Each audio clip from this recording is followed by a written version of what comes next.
प्रिय विद्यार्थियों, आप सभी का मैं स्वागत करता हूं।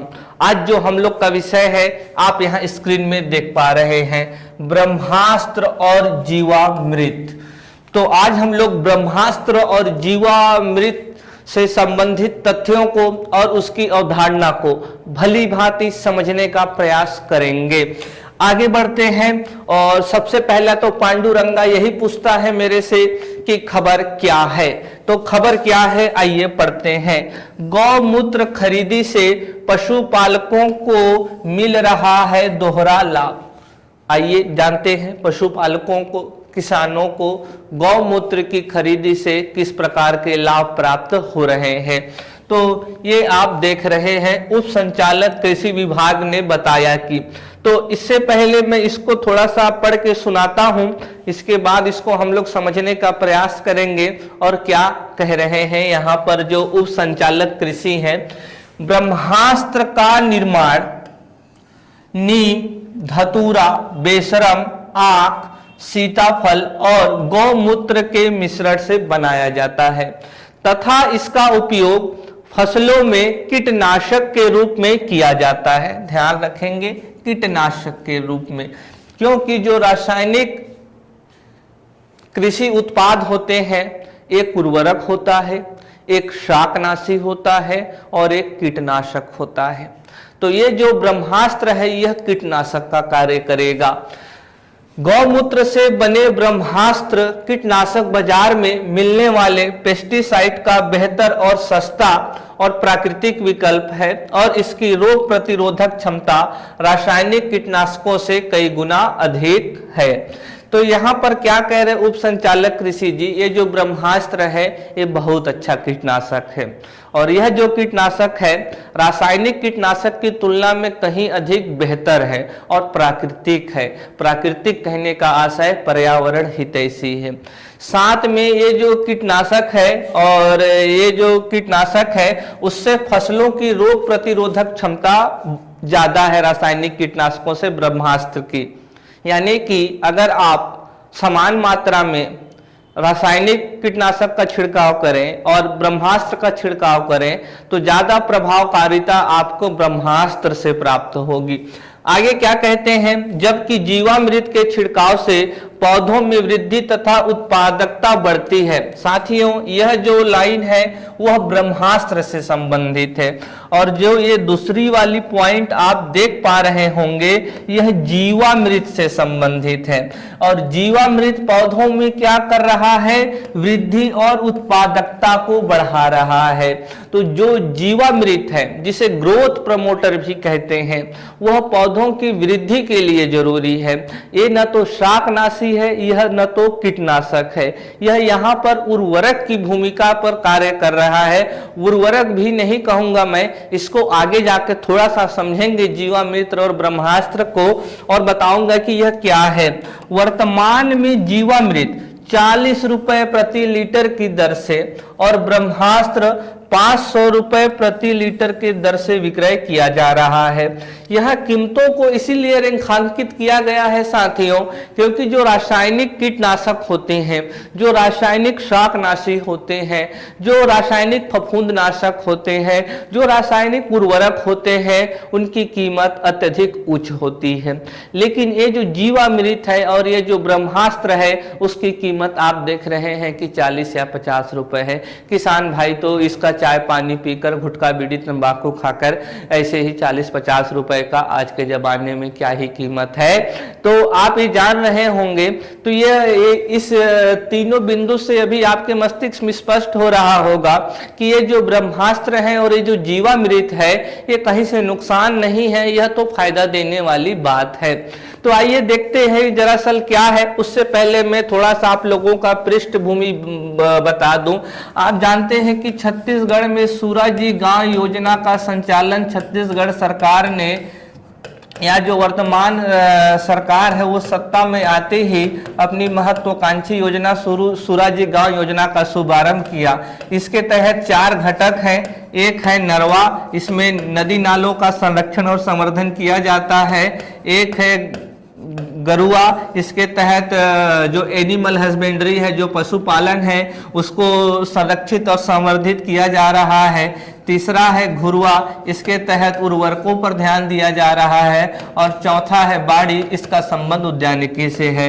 ये जो गुरुआ घटक देख रहे हैं, इसी के तहत छत्तीसगढ़ भर में गौठान की स्थापना की जा रही है। लगभग 10,500 गौठान स्वीकृत किए जा चुके हैं, जिनमें से लगभग 8600 गौठान कार्यरत और संचालित हैं। इसी गौठान में वर्ष 2020 को और तारीख था 20 जुलाई गोधन न्याय योजना की शुरुआत की गई।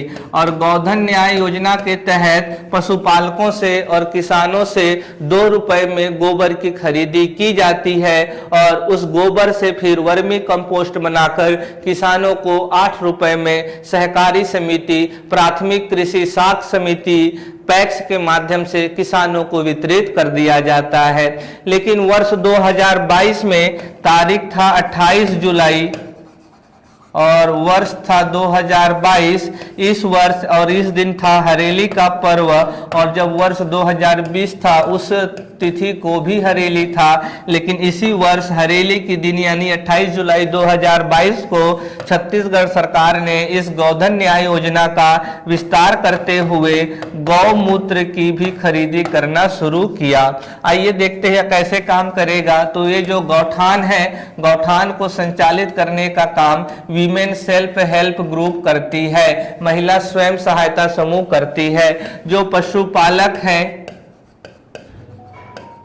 जो हमारे कृषक हैं, और एक कृषकों की विशेष श्रेणी है जिनका अभी तक अनदेखी किया जा रहा है, भूमिहीन कृषक हैं। ये अपने जो पशु हैं उनके गौमूत्र को जाकर इस गौठान में बेच सकते हैं। गौठान जो होगा इसको 4 रुपए प्रति लीटर में खरीद लेगा। फिर इस गौमूत्र से यहाँ पर ब्रह्मास्त्र, जीवामृत, नीमास्त्र, अग्नि अस्त्र, बीजामृत,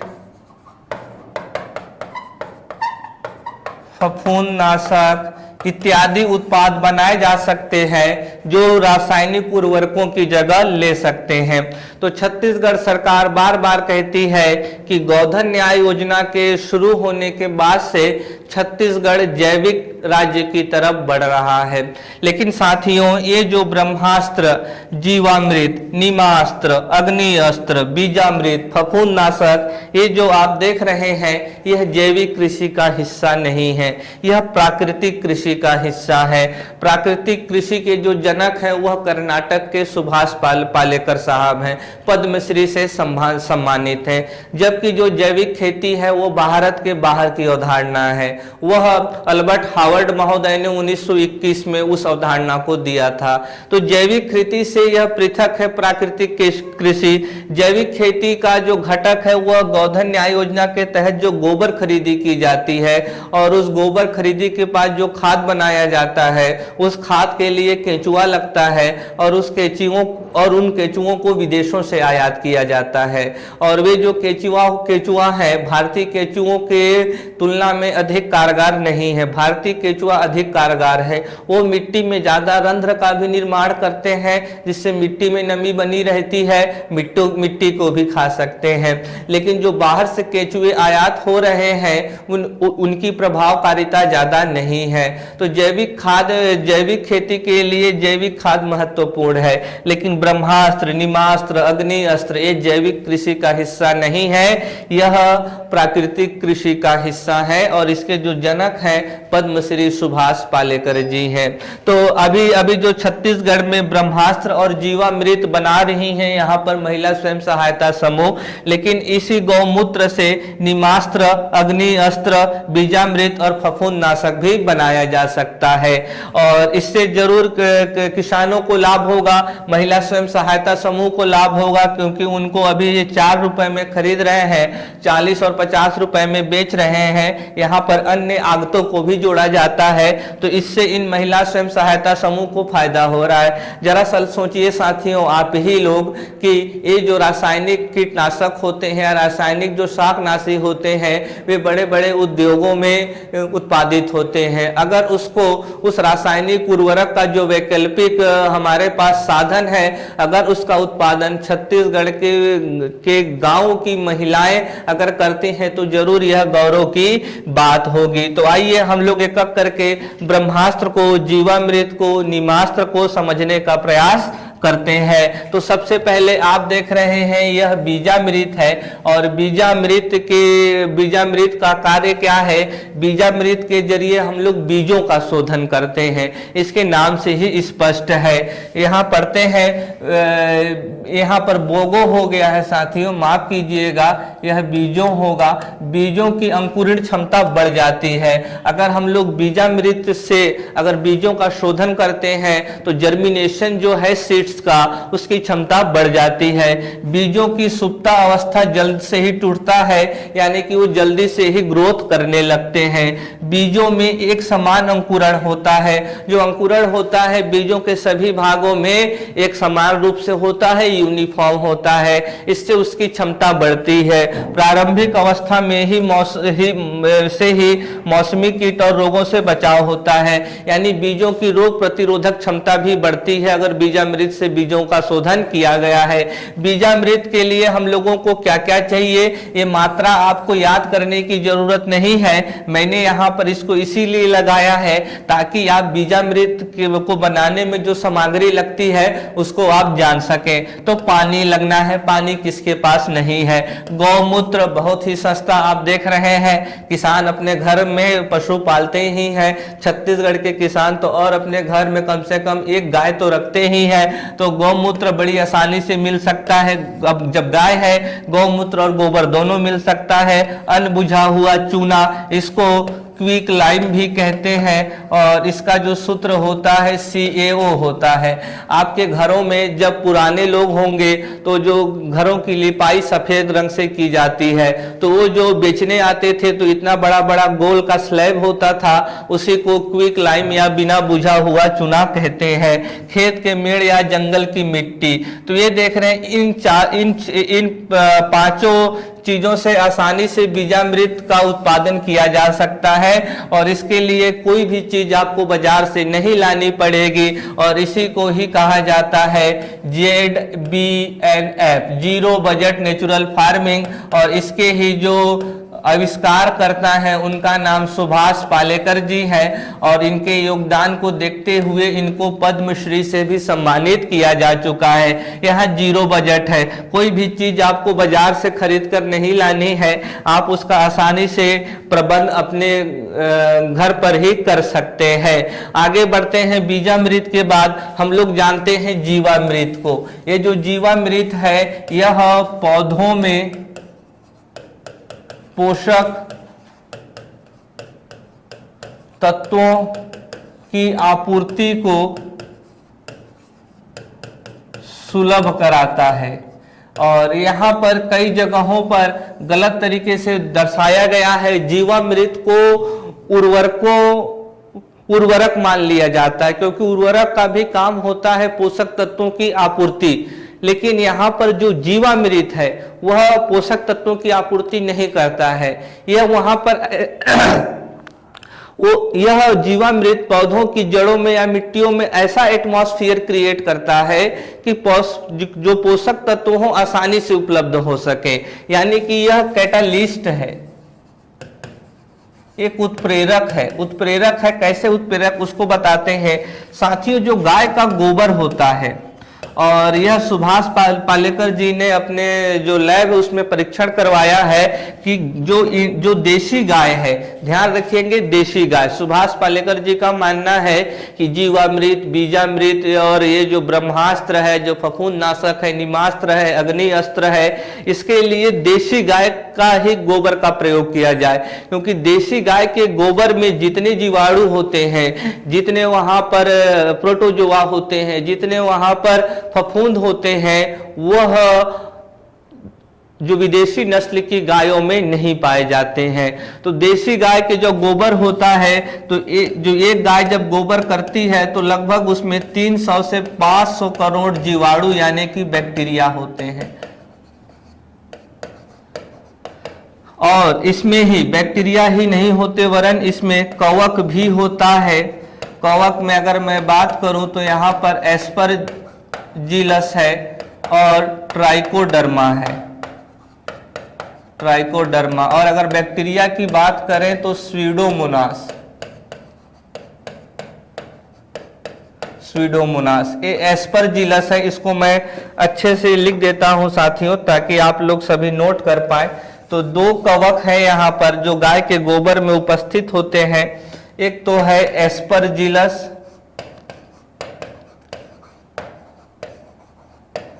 और जो दूसरा है वह है ट्राइकोडर्मा। ट्राइकोडर्मा, इसमें प्रोटोजोआ भी होते हैं। और जब इस गोबर में होते हैं और गौमूत्र में भी होते हैं। और जब गौमूत्र और गोबर को मिलाकर जीवामृत बनाया जाएगा और जब ये कहाँ जाएंगे, जब ये मिट्टी में जब इनका छिड़काव किया जाएगा तो ये गोबर को और अन्य वहां पर जो उत्पाद हैं, जो जैविक पदार्थ हैं, उनका आसानी से विघटन करते हैं। और आसानी से विघटन करते हैं तो वहां नाइट्रोजन, फास्फोरस और पोटेशियम जो मुख्य पोषक तत्व हैं पौधों को जरूरी होते हैं वो आसानी से उपलब्ध हो जाते हैं। आइए पढ़ते हैं। जीवामृत में बहुत संख्या में लाभदायक सूक्ष्म जीवाणु होते हैं। देख रहे हैं जीवाणु, स्यूडोमोनास बैक्टीरिया, जीवाणु का मतलब है बैक्टीरिया, जो भूमि में जामड़ का कार्य करते हैं। जामड़ का कार्य मतलब आसानी से उसको प्रोवाइड करा देना और पौधों के लिए आवश्यक तत्व प्रदान करने में अहम भूमिका निभाते हैं। जीवामृत की निम्नलिखित विशेषताएं हैं। जीवामृत मिट्टी में विशाल प्राकृतिक गतिविधियों को बढ़ावा देता है और फसल के लिए पोषक तत्वों को उपलब्ध कराता है। जीवामृत को फसल के लिए पोषक तत्व के रूप में नहीं माना जाता है बल्कि मिट्टी में प्राकृतिक गतिविधि को बढ़ावा देने के लिए एक उत्प्रेरक एजेंट है, कैटालिस्ट है। जैसे कि अभी आप देखिए इसको बनाने में क्या क्या लग रहा है, पानी लग रहा है, गौमूत्र, गोबर, गुड़ या मीठे फलों का गूदा, बेसन या किसी भी दलहन का आटा, खेत के लिए मेड़ या जंगल की मिट्टी। ये जो देख रहे हैं बेसन या ये सभी उन जीवों को वहां बने रहने के लिए प्रयोग किया जाता है, उनको आकर्षित करने के लिए। जब इनका छिड़काव किया जाएगा तो इन सभी का विघटन करेंगे, क्योंकि जो जीवाणु होते हैं, जो कवक होते हैं, जो प्रोटोजोआ होते हैं, वह इस प्रकृति के डिकम्पोजर्स का काम करते हैं, अपघटक का कार्य करते हैं। तो जब वो अपघटन करेंगे इन पदार्थों का तो जरूर वहां पर नाइट्रोजन, फास्फोरस और पोटेशियम रिलीज होगा और पौधों को तो वही चाहिए। तो ये आप देख रहे हैं, इसको कहते हैं जीवामृत। और जीवामृत एक ग्रोथ प्रमोटर है और यह एक कैटालिस्ट एजेंट के रूप में कार्य करता है। कैटालिस्ट एजेंट का मतलब है कि पौधों को आसानी से पोषक तत्वों की आपूर्ति हो पाए। आगे बढ़ते हैं। नीमास्त्र। नीमास्त्र क्या है? तो ये कीटनाशक है। किसके लिए? चूसने वाले कीड़े, छोटी सुंडी और इल्लियों के लिए उपयोगी है। तो नीमास्त्र एक कीटनाशक है। ध्यान रखेंगे, प्रारंभिक परीक्षा में पूछा जाएगा कि नीमास्त्र कीटनाशक है, शाकनाशी है कि फफूंदनाशक है। तो यह कीटनाशक है, कीटों को मारेगा। अगर इसका छिड़काव धान में किया जाता है तो धान में जो कीटों का आक्रमण होता है वह रुक जाएगा। इसको बनाने के लिए क्या क्या? पानी, गौमूत्र, गोबर, कोई भी पदार्थ बाहर से नहीं लाना पड़ेगा।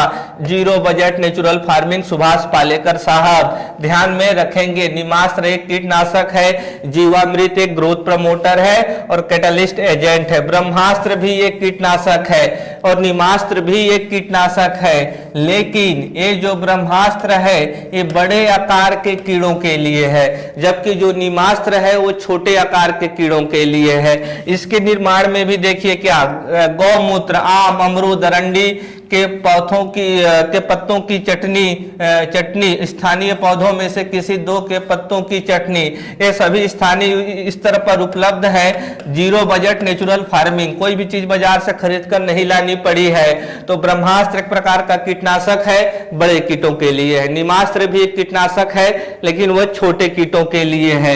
आगे बढ़ते हैं। अग्नि अस्त्र। अग्नि अस्त्र का विशेष रूप से प्रयोग पेड़ के तनों या डंठलों में रहने वाले कीड़े, फलियों में रहने वाली सुंडियों, फलों में रहने वाले सुंडियों, कपास के टिंडों में रहने वाले सुंडियों तथा सभी प्रकार की बड़ी सुंडियों, इल्लियों के लिए। तो इसका जो तना छेदक होते हैं, जो तना में छेद कर देते हैं, डंठलों को कमजोर कर देते हैं, तो उनके लिए अग्नि अस्त्र का प्रयोग किया जाता है और ये भी एक प्रकार का कीटनाशक है।